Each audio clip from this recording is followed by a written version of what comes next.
Oke guys, bener ada 3 jalan untuk bagi manusia ya. Kadang-kadang juga bisa jatuh dalam kesalahan. Jadi sebenarnya gue bikin channel ini juga bukan mau merasa paling bener juga, tetapi kan gini ya.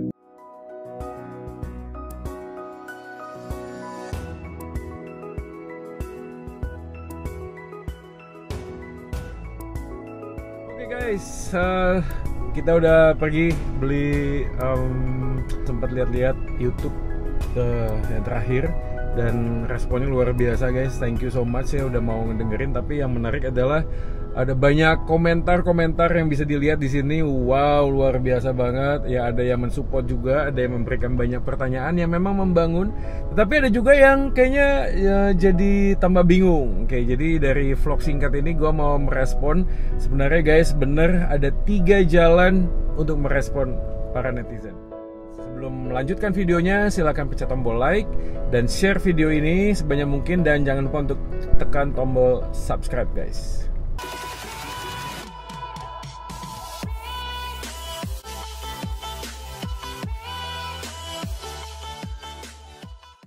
Jadi di channel ini gue mau mereview beberapa hal yang mungkin kita sebagai manusia ya, kadang-kadang juga bisa jatuh dalam kesalahan. Jadi sebenarnya gue bikin channel ini juga bukan mau merasa paling benar juga, tetapi kan gini ya, ada orang ngomong jangan menghakimi, jangan menyalahkan.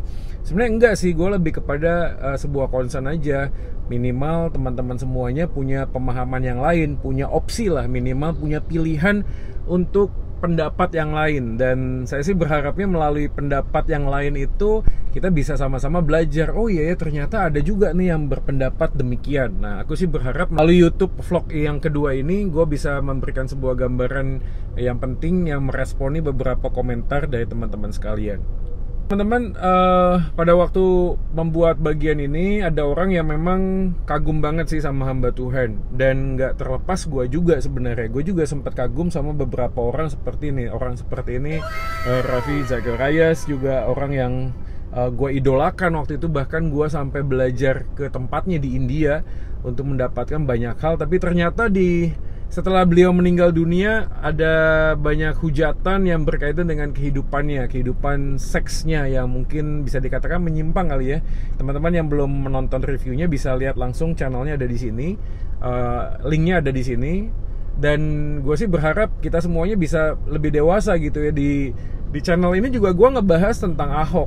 Ya, Ahok juga gue yakin sih, gue dulu sempat mengidolakan beliau gitu loh. Gue berharap melalui Ahok ini juga ada sesuatu yang baru buat Indonesia. Tapi toh ternyata ada satu bagian kehidupan yang terekspos, walaupun itu bentuknya pribadi, tapi memang cukup mengecewakan guys. Ya itu memang nggak bisa dipungkiri juga. Nah, dari semua kejadian ini gue kemudian semakin diingatkan dan belajar. Bahkan di dalam Alkitab, para tokoh, nabi, dan rasul sekalipun mereka jatuh di dalam sebuah kesalahan. Jadi kita harus punya satu semangat dulu nih, bahwa kita ini sama-sama mau bertumbuh di dalam kasih Tuhan, nggak mau saling menjatuhkan. Kita mau saling mengasihi pribadinya walaupun berbeda pendapat. Nah, ini yang menjadi penting buat gua, supaya kita semuanya semakin dewasa guys. Waktu kita ini bicara tentang kesatuan tubuh Kristus, ya kesatuan tubuh Kristus itu adalah orang-orang yang berdosa yang memang di dalam perjalanannya semakin mau dibentuk menjadi semakin serupa dengan Yesus. Jadi teman-teman sekalian, saya pikir kita harus memberikan sebuah catatan-catatan yang penting ya. Jadi beberapa komentar gue mau merespon. Yang pertama adalah tentang komen-komen yang bertanya tentang ayat firman Tuhan. Nah, gue senang banget nih yang diangkat adalah kitab Yakobus, iman tanpa perbuatan adalah hakikatnya mati misalnya. Gue setuju banget ya. Dan sebenarnya kitab Yakobus juga tidak sedang menekankan bahwa keselamatan itu bahwa keselamatan itu melalui perbuatan baik, enggak. Tapi pada waktu itu konteksnya penulis kitab Yakobus itu sebenarnya sedang memberikan sebuah penekanan bahwa ada jemaat di sana yang mengaku percaya, tapi hidupnya, tindakannya nggak sesuai dengan apa yang dia percayai gitu. Dan ini kan bukan sesuatu hal yang mengejutkan, dan kita bisa memahami itu. Tapi pada hakikatnya adalah mati itu bukan berarti harus berbuat baik untuk bisa masuk surga. Enggak. Lagi-lagi kebenaran kita adalah kita percaya oleh iman kepada Kristus, Nah, di dalam iman kepada Kristus itulah kita semakin diperbaharui.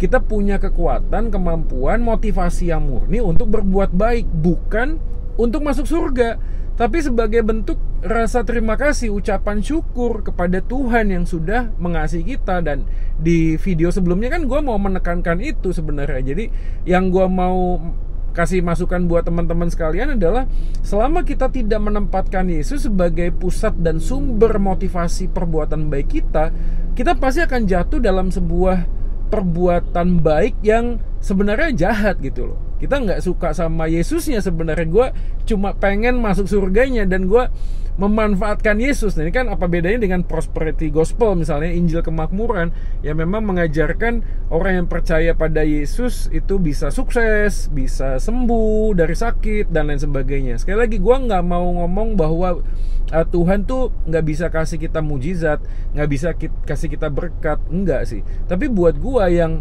berkat yang terindah dan terbesar adalah putranya sendiri, Yesus itu sendiri ya. Yesus itulah di dalam kehidupan kita menjadi sumber, yang menjadi satu dorongan yang kuat untuk kita tuh melakukan sebuah perbuatan baik. Nah, Yakobus lalu kemudian juga ada yang nanya tentang Roma pasal 2 ayat 16 sampai 18. Ya, Tuhan mengganjar mereka yang berbuat baik dengan hidup yang kekal. Nah, sekali lagi buat gua nggak ada kontradiksi sih di dalam pemahaman ini, karena Roma pasal 2 itu satu bagian yang sebenarnya Paulus ingin membuat penekanan tentang manusia itu semua berdosa. Roma 3:23 itu jadi klimaksnya. Nah, sebelum masuk ke sana guys, Paulus ingin menekankan kepada orang yang non-Yahudi, mereka yang tidak punya hukum Taurat. Nah, Paulus mengatakan di dalam hati mereka sebenarnya sudah ada hukum Taurat yang ditaruh dalam hati mereka. Mereka tahu harusnya apa yang baik, apa yang sebenarnya harus dilakukan, tapi mereka itu menindas kebenaran. Jadi masalahnya bukan tidak tahu kebenaran, tapi tidak mau tahu kebenaran.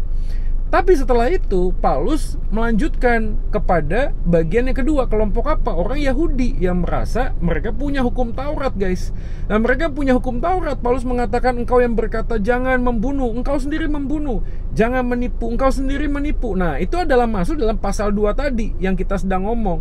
Nah, waktu itulah, bagian itulah Paulus ingin menekankan kepada orang-orang di Roma saat itu, orang Yahudi yang pegang hukum Taurat, hati-hati, karena apa yang kamu anggap sebagai sebuah kebaikan, kalau kamu tidak melakukannya, maka kamu akan diadili melalui perbuatan itu, melalui perbuatan baik itu. Dan it's clear. Artinya di sana tidak ada satu bagian pun yang Paulus ingin menekankan syarat untuk masuk surga adalah dengan melakukan perbuatan baik. Enggak. Tapi kalau lu percaya dengan berbuat baik lu bisa masuk surga, lakukan dengan sebaik-baiknya. Makanya nanti kalau kita terus membaca kelanjutannya, maka Paulus ngomong dalam pasal 3 ayat-ayat awal ya, sebelum masuk ke dalam ayat 23 tadi, manusia semua sudah berdosa. Itu di ayat-ayat awal, kebenaran kita tuh dihitung, dinilai dari mana? Dari iman kita kepada Kristus. Jadi sekali lagi, Roma pasal 2 juga tidak mendukung sebuah pendapat bahwa kita masuk surga itu dengan berbuat baik. Dan gue yakin Paulus juga selalu konsisten ya. Makanya di Efesus pasal 2, 8 dan 9 kan dikatakan demikian, sebab karena kasih karunia kamu diselamatkan oleh iman. Dan kalau kita melihat konteks di Efesus pasal yang kedua, keseluruhannya sedang menekankan tentang mereka yang percaya kepada Kristus. Makanya di dalam Efesus pasal 2 sebelum ayat 8 dan 9, ayat yang pertama, kedua, ketiga, Paulus ingin menekankan kita semua sudah mati di dalam segala dosa kita. Sudah mati guys. Jadi kalau sudah mati, gak mungkin kita bisa melakukan perbuatan baik. Itu ibaratnya tuh kayak mayat hidup, tau gak sih? Dia tuh udah gak hidup sebenarnya gitu loh. Pernah ngebayangin gak sih kalau Paulus mengatakan gambarannya mati?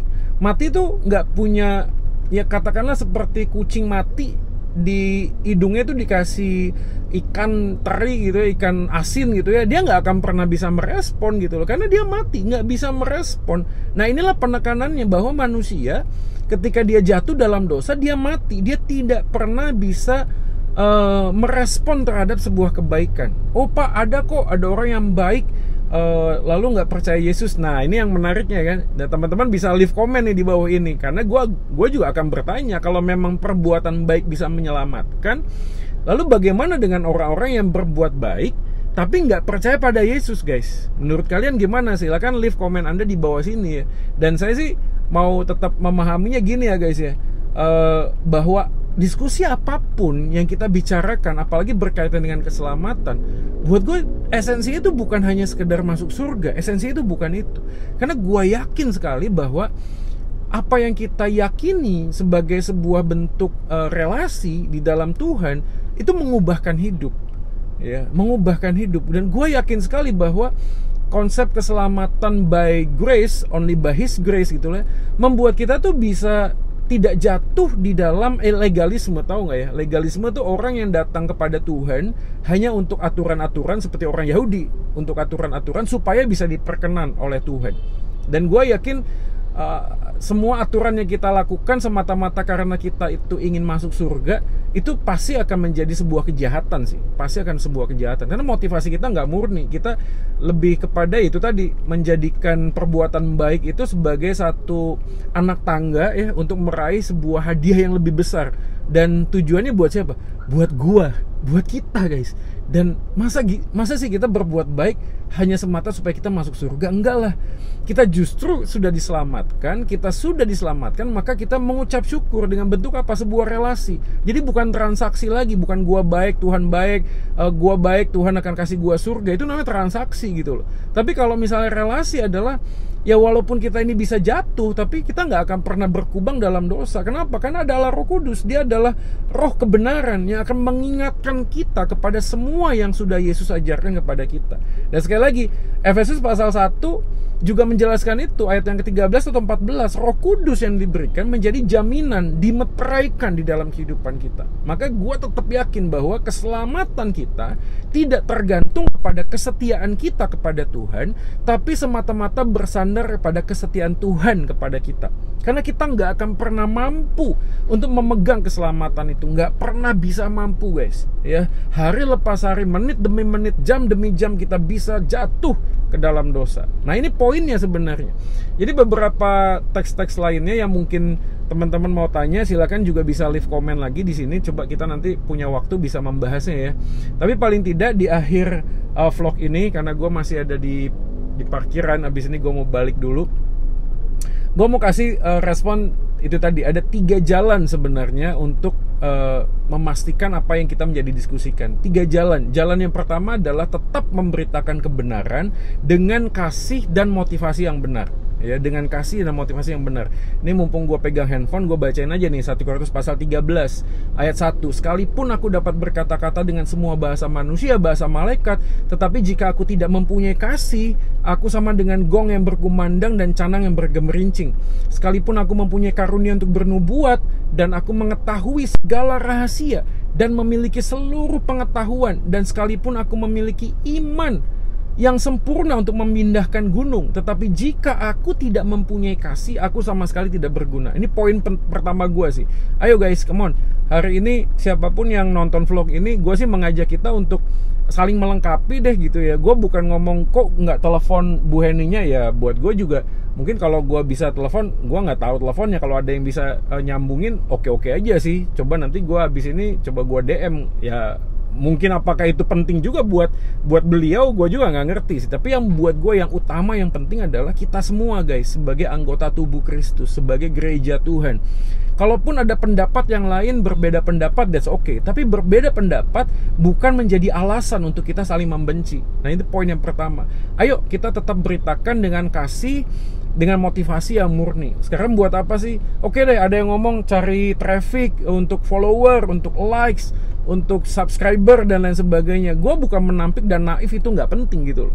Tapi buat gue yang utamanya adalah platform media sosial ini kita gunakan ayo untuk menggarami, supaya paling tidak ya ada pendapat yang memberikan masukan, supaya kita tuh punya opsi. Nggak itu melulu, nggak ini terus gitu loh. Kita jadi punya pendapat yang lain. Nah jalan yang kedua adalah tetap mengasihi mereka yang berbeda pandangan dengan kita. Nah ini poin yang kedua. Ya seperti yang gue bilang tadi ya, gue baca ya 1 Korintus pasal 9 27.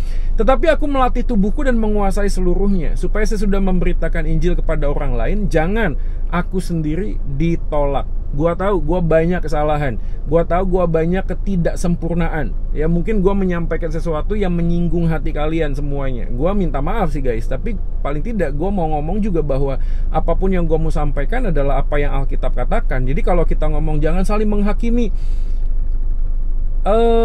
bentar, jangan saling menghakimi itu bicara otoritas. Gue bukan ngomong Bu Heni itu berdosa ya, pendeta ini berdosa, pendeta itu berdosa. Enggak, siapa gue gitu loh. Tapi yang kita pastikan adalah otoritas kita sama, yaitu Alkitab. Ya biarkanlah Alkitab yang adalah firman Tuhan itu menjadi bagian untuk kita saling mengintrospeksi gitu loh. Kan nggak mungkin lah kalau kita membahas tentang, nantilah kita coba buat sesi tentang jangan menghakimi ya, tapi paling tidak penghakiman itu memang haknya Tuhan, dan haknya Tuhan itu dinyatakan melalui otoritas Alkitab. Jadi pertanyaannya, kita mau tunduk kepada otoritas Alkitab atau enggak? Itu aja sih. Kalau kita mau tunduk ya sudah, Alkitab ngomongnya begini, yang gue sampaikan juga kan apa yang Alkitab sampaikan. Nah, jalan yang ketiga adalah tetap berfokus pada salib Kristus dan pekerjaan Tuhan, walaupun kita sadar motivasi orang tuh kita nggak bisa tahu. Ya, buat gue tuh ini yang ketiga.